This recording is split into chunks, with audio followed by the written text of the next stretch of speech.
వర్షాన్ని కూడా లెక్క చేయని అల్లూరి జిల్లా కలెక్టర్. వర్షాన్ని కూడా లెక్క చేయని అల్లూరి జిల్లా కలెక్టర్. అల్లూరి జిల్లా సమగిరి పొర్లుబందలో నీరు ఆరోగ్య పథకం గ్రావిటీ ద్వారా వర్షం కూడా పట్టించుకోలేని జిల్లా కలెక్టర్. ప్రజా సేవే లక్ష్యం జిల్లా కలెక్టర్. జిల్లా కలెక్టర్ రాకతో గొందిపాకల పంచాయతీ గిరిజన ప్రజలు ఆనందం. 14 లక్షల రూపాయల నిధులతో విశాఖ జిల్లా నవనిర్మాణ సమితి ఆర్థిక సహాయంతో త్రాగునీరు పథకం జిల్లా కలెక్టర్ దినేష్ కుమార్ ప్రారంభించారు. ఈ సందర్భంగా సమగిరిలో సమావేశంలో త్రాగునీటి ఉన్న ప్రతి గ్రామంలో ఒక కమిటీ ఏర్పాటు చేసుకుని త్రాగునీటి పథకం సదుపాయం కల్పించుకోవాలని అన్నారు. ప్రజల యొక్క సమస్యలు అడిగి తెలుసుకుని వారి వద్ద నుండి వినతి పత్రాలు తీసుకున్నారు.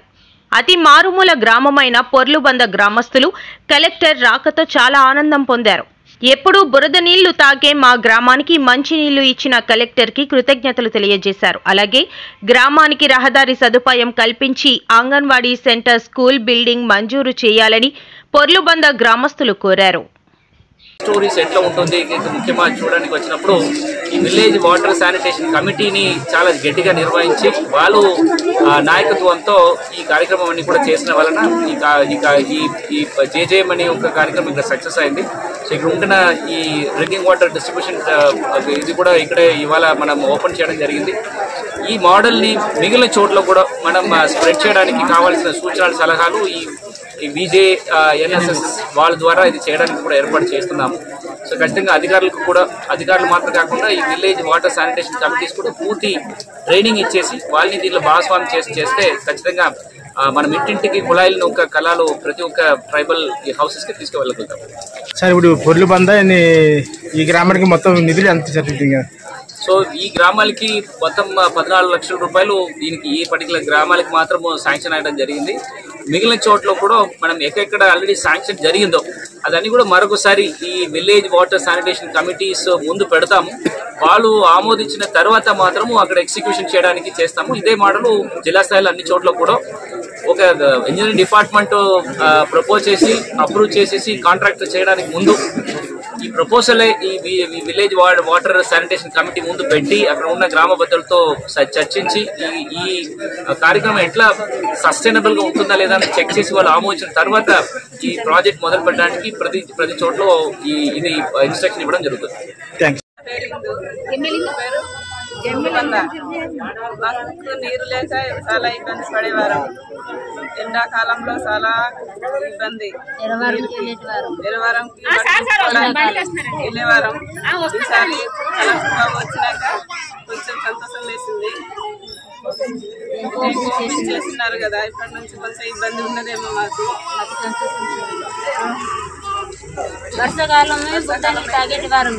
ఇక్కడ నీళ్లు కొద్దిగా మంచి వచ్చేటి అక్కడ మరి తాగేటి వారం. ఎండాకాలమే ఎరవరం తినడానికి ఎరవరంకి వెళ్ళేటి వారం. ఇప్పుడు కలరిబాబు వచ్చి మరి ఏం కోపంగా ఇప్పుడు మాకే కొద్దిగా సంతోషపడాం బాబు. ఇప్పుడు మాకే రోడ్డు ఇస్తే అంగన్వాడిన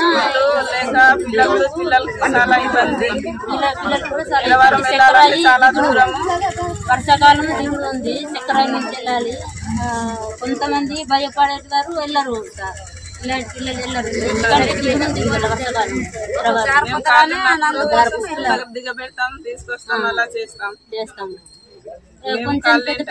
పడేవాళ్ళమండి. చాలా ఇబ్బంది పడేవాళ్ళమంటే చిన్న కాలువలోని ఊటలోని నీళ్ళు తెచ్చుకొని మేము జీవనం సాగించేవాళ్ళం. కానీ ఈ యొక్క నీటి సమస్య అనేది మా యొక్క జిల్లా కలెక్టర్ గారు వచ్చి తీర్చడం అనేది జరిగింది. అందుని బట్టి మేము చాలా సంతోషిస్తున్నాం సార్. అలాగే నీటి సమస్యతో పాటు మాకు చాలా రకాలుగా సమస్యలు కూడా ఉన్నాయండి. అవి ఏంటంటే ముఖ్యంగా మాకు రోడ్డు సమస్య అనేది చాలా ప్రాముఖ్యంగా ఉంది సార్. మేమైతే ఈ యొక్క రోడ్డు సమస్యలో మా యొక్క ఈ యొక్క పంట వాణిజ్యాలను బయట తీసుకెళ్ళి అమ్ముకోవాలన్నా మేము మా భుజాన మోసుకొని అమ్ముకోవాలి సార్.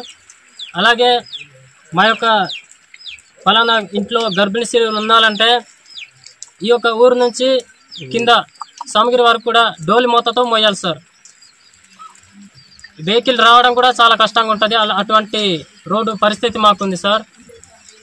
ఈ యొక్క గ్రామంలో ఈ యొక్క రోడ్డు సమస్యతో పాటు మాకు సార్ చాలా రకాలుగా రెవెన్యూ పట్టాలు కూడా లేవండి.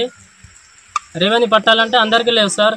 ఈ యొక్క ఆర్ఎఫ్ పట్టాలంటే కొంతమందికి ఉన్నాయి, కొంతమందికి లేవు సార్.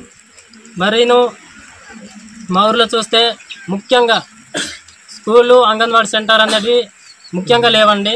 పిల్లలైతే మా గ్రామంలో చదువుకునే పిల్లలు 22 మంది పిల్లలు, అలాగే అంగన్వాడీ సెంటర్లో అయితే ఒక 20 మంది పిల్లలు ముఖ్యంగా కలిపి ఒక 50 మంది పైగా ఉంటారండి.